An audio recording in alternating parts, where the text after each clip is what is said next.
بسم اللہ الرحمن الرحیم۔ السلام علیکم ہسٹری ٹیلر کے معزز سامعین، میں ہوں عدیل احمد اور آپ دیکھ رہے ہیں ہمارا یوٹیوب چینل۔ معزز سامعین، اپنی پچھلی ویڈیو میں ہم بتا رہے تھے کہ یونانی کمانڈر گالندا وحشی جنگجوؤں کے لیڈر راجر کو مسلمانوں کے اس لشکر کے بارے میں بتا رہا تھا جس نے برسا کو فتح کیا تھا۔ اپنی آج کی ویڈیو کی شروعات ہم وہیں سے کرتے ہیں، مگر اس سے پہلے چینل پر نئے آنے والے دوستوں سے گزارش ہے کہ ہمارے چینل کو سبسکرائب کر دیں، ویڈیو کو لائک اور شیئر کر دیں، بیل آئیکن کا بٹن ضرور پریس کریں تاکہ آنے والی ہر نئی ویڈیو کا نوٹیفیکیشن آپ کو مل سکے۔ معزز سامعین، جب کمانڈر گالندا اپنی بات ختم کر چکا تھا اور وہ خاموش ہو چکا تھا، تب راجر نے گھورنے والی نظروں سے اس کی طرف دیکھا اور پھر کہنے لگا، مجھے تم سالار کم داستان گو زیادہ لگتے ہو۔ اپنے دشمن کی تعریف اس طرح اور اس انداز میں اور ان الفاظ میں نہیں کیا کرتے۔ گالندا کے چہرے پر مسکراہٹ نمودار ہونے لگی۔ محترم ڈیوک، جھوٹ اور دروغ سے کوئی کام نہیں لینا چاہیے، سچائی کو سچائی سمجھ کر بیان کرنا چاہیے، جو حقیقت ہے وہ حقیقت ہی رہنی چاہیے۔ راجر مسکرایا، اس کا شانہ تھپ تھپایا اور کہنے لگا، لگتا ہے مسلمان ایک دو روز تک جنگ کی ابتدا کرنا چاہتے ہیں۔ تم ذرا میرے ساتھ میرے خیمے میں آؤ، میں ان سے متعلق مزید معلومات حاصل کرنا چاہتا ہوں۔ اس کے ساتھ ہی ڈیوک راجر گالندا کا ہاتھ پکڑ کر اپنے خیمے میں لے گیا۔ دونوں آمنے سامنے بیٹھ گئے۔ پھر کس قدر تجسس بھرے انداز میں گالندا کی طرف دیکھتے ہوئے راجر نے کہا، جو کچھ تم نے خیمے سے باہر بیان کیا میں سمجھتا ہوں وہ سچائی پر مبنی ہوگا، وہ اس لیے کہ تم ان کے اندر رہے ہو۔ اب میں ذرا تم سے ان مسلمان ترکوں کا پس منظر جاننا چاہتا ہوں۔ یہ کہاں سے آئے، کدھر نکلے، کیسے علاقوں میں آ کر آباد ہو گئے، کیسے انہوں نے اس قدر قوت پکڑتے ہوئے یونانیوں کے ایشیائی شہروں اور علاقوں پر قبضہ کرنا شروع کر دیا۔ جواب میں گالندا نے کچھ سوچا، چند ثانیوں تک گہرے فکر میں ڈوبا رہا، پھر راجر کی طرف دیکھتے ہوئے کہنے لگا، جہاں تک ترک قوم کا تعلق ہے تو اقوام عالم میں انہیں مختلف ناموں سے پکارا گیا ہے۔ کہیں انہیں ہون کہہ کر، کہیں کشان، کہیں انہیں پوچی کہہ کر نام سے پکارا گیا، کہیں انہیں میانگ نو کہا گیا۔ چین والوں نے انہیں تو کیو ہا کہا، اس لیے کہ چینی زبان میں چونکہ را استعمال نہیں ہوتی، ترکیوں کو توکیو کہہ کر مخاطب کیا گیا۔ ان کا جد امجد ایک ترک تھا جو اللہ کے پیغمبر نوح کے بیٹے یافت کا بیٹا تھا۔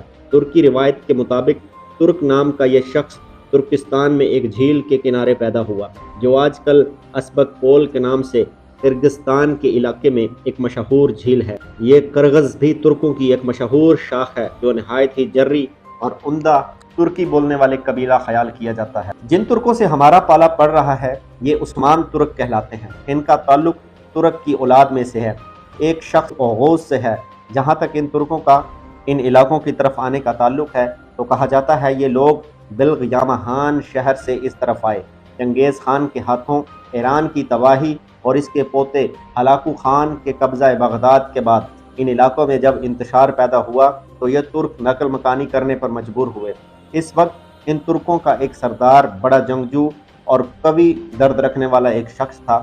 یہ کسی ایسے علاقے کی تلاش میں تھا جہاں کے لوگ اس کا ساتھ دے کر منگولوں کے خلاف برسر پیکار ہوں اور ان سے ان کی زیادتیوں کا انتقام لیں، پر شاید قدرت کو ایسا منظور نہیں تھا، اس لیے کہ سفر کے دوران جب یہ لوگ دریائے فرات کے کنارے آئے تو فرات پہنچنے کے بعد راستے کا صحیح اندازہ نہ ہو سکا۔ سلیمان شاہ نے اپنے گھوڑے کو دریا میں ڈال دیا اور گھوڑے کے بدکنے اور بھڑکنے کے باعث سلیمان شاہ دریا میں غرق ہو کر ختم ہو گیا۔ سلیمان شاہ کی وفات کو ترک قبائل سرداروں نے بدشگونی سے تعبیر کیا، چنانچہ سلیمان شاہ کی میت میں سفر کرنے والے ان ترکوں میں کچھ اختلافات پیدا ہو گئے۔ سلیمان شاہ کے 3 بیٹے تھے، ایک دریائے فرات کو عبور کرنے کے بعد قلعہ میں آباد ہو گیا، دوسرا بیٹا شام میں بس گیا، تیسرا بیٹا جس کا نام ارطغرل تھا وہ اناتولیا کے میدانوں کی طرف بڑھ گیا۔ کہا جاتا ہے کہ یہی ارطغرل جب اپنے قبیلے کے آدمیوں کے ساتھ نئے علاقوں میں آباد ہونے کے لیے جا رہا تھا تو اس نے دیکھا راستے میں 2 لشکر ایک دوسرے سے برسر پیکار تھے۔ چنانچہ ارطغرل نے اپنے قبیلے کے ساتھ کمزور لشکر کا ساتھ دینے کا فیصلہ کیا اور طاقتور لشکر پر شاہینوں کی طرح جھپٹ پڑا اور اسے بدترین شکست دی۔ بعد میں معلوم ہوا کمزور لشکر سلجوقی سلطان کا تھا جو خود بھی ترک تھے، جو بڑا اور طاقتور لشکر تھا جسے شکست دی گئی تھی وہ منگولوں کا لشکر تھا۔ اس مردانہ وار جنگ اور غیر متوقع طور پر سلجوقی سلطان کی مدد کرنے پر سلجوقی سلطان نے اپنے ان بھائی بند ترکوں کو مغربی اناتولیا کا ایک علاقہ دے دیا کہ وہ وہاں جا کر بس رہیں۔ اب ارطغرل کے ہونہار بیٹوں میں سے ایک عثمان خان تھا۔ اس عثمان خان سے یہ ترک چلے ہیں اور اسی کے حوالے سے عثمانی کہلاتے ہیں۔ اس عثمان خان سے ایک عجیب و غریب واقعہ بھی منسلک ہے۔ کہتے ہیں یہ واقعہ کو حادثہ محبت بھی کہا جا سکتا ہے۔ اس کی تفصیل کچھ یوں ہے کہ اسکی شہر کے قریب ایک مسلمان فقیہ رہا کرتا تھا، اس کا نام ایدب علی تھا۔ عثمان اکثر و بیشتر اس کی خدمت میں حاضر ہوا کرتا تھا۔ اس ایدب علی نام کے فقیہ کی ایک انتہائی حسین و جمیل بیٹی بھی تھی، جس کو خزینہ خاتون یا بدر منیر کہا جاتا تھا۔ کہتے ہیں ایک روز عثمان خان اسی فقیہ کے ہاں محو خواب تھا۔ اس نے دیکھا اور اس کا سن رسیدہ میزبان ایدب علی فرش پر لیٹے ہوئے ہے۔ اتنے میں ایک چاند ایدب علی کے سینے سے طلوع ہوا اور آہستہ آہستہ بدر کامل کی شکل اختیار کر کے عثمان کے خوابیدہ جسم میں پہنچا اور سینے سے جاگزین ہو گیا۔ یکا یک اسی جگہ پشت کی جانب سے ایک درخت نمودار ہوا جو بڑھتا چلا گیا، اتنا بلند ہوا کہ اس کی پھیلی ہوئی شاخیں بحر و بر پر چھا گئی۔ اس کی پتیوں کے گھنے سائے کے نیچے 4 بڑے بڑے پہاڑ یعنی کوہ کاف، کوہ اطلس، کوہ طور اور کوہ بلکان سربلند ہو گئے، جو ان پتیوں کے زمرد گنبدوں کو ایک بڑے شامیانے کو 4 پائیوں کی طرح سنبھالتے ہوئے تھے، اور ان کے اطراف سے عظیم الشان دریائے جو دریائے نیل، دریائے ڈینوب، دریائے دجلہ اور دریائے فرات جیسے تھے رواں ہوئے۔ سطح آب پر سفینے تیرنے لگے، میدانوں میں سرسبز کھیتیاں لہلانے لگی، گلاب و سرد رنگ پھول، مختلف اقسام کے میوے نگاہوں کو دعوت نظارہ دینے لگے، اور ان کی شاخوں پر قسم قسم کے پرندے چہچہاتے دکھائی دیے۔ عظیم و شان قلعے اور اونچے اونچے برج اپنے سروں کو اٹھائے کھڑے دکھائی دیے۔ ان کی بلندی پر ایک سنہری ہلال اپنی پوری تابیانی کے ساتھ چمکتا دکھائی دیا۔ اسی اثنا میں اور اسی عالم خواب میں عثمان خان نے دیکھا تیز اور تند و ہوا چلنے لگی اور ہلال مدینہ الملوک یعنی قسطنطنیہ کے تاج سے متصادم ہوا، جو 2 سمندروں اور براعظموں کے نقطہ اتصال پر واقع ہے۔ جیسے شاہی انگشتری کا مرکز بھی ریاض مرد یاقوت کے درمیان فیروز ہو، عثمان اس تابناک انگشتری کو زیب انگشت کرنے ہی والا تھا کہ اس کی آنکھ کھل گئی۔ خواب میں جو کچھ اس نے دیکھا اس نے اپنے میزبان ایدب علی سے کہہ دیا۔ ایدب علی کافی دیر تک اس خواب پر غور و فکر کرتا رہا، اور غور و فکر کرنے کے نتیجے میں اس نے اپنی لڑکی خزینہ خاتون کو عثمان سے بیعت کیا۔ عثمان کی ایک اور بیوی بھی تھی جو سلطان علاؤالدین کی پوتی غیاث الدین خسرو کی لڑکی تھی۔ پہلے عثمان خان کے باپ ارطغرل نے اپنے علاقے کو وسعت دینا شروع کی، یونانیوں کے ایشیائی علاقوں پر قبضہ کرنا شروع کیا۔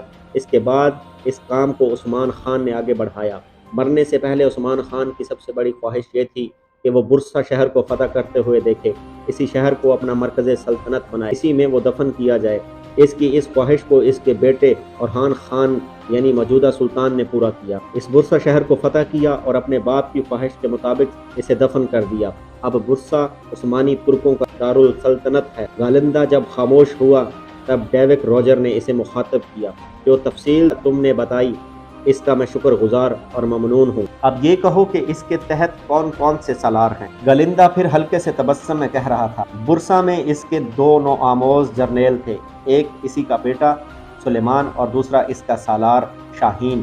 اب جو لشکر ہمارے سامنے آیا ہے، میں نے سنا ہے کہ یہ وہی لشکر ہے جس نے برسا فتح کیا تھا۔ اس کے ساتھ اس کا بیٹا سلیمان بھی ہے اور سالار شاہین بھی ہے۔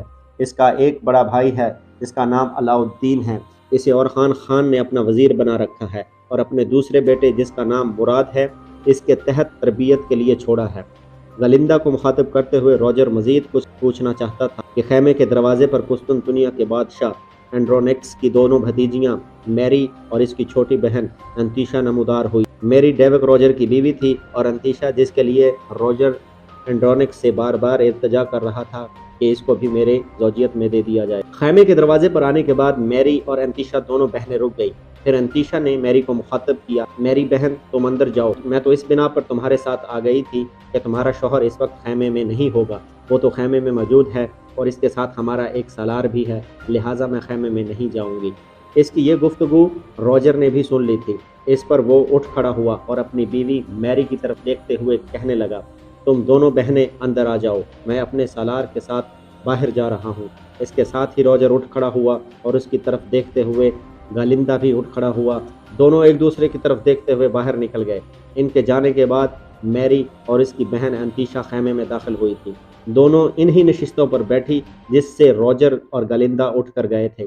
تھوڑی دیر تک خیمے میں خاموشی رہی۔ اس کے بعد انتیشا نے اپنی بہن میری کو مخاطب کرتے ہوئے کہنا شروع کیا،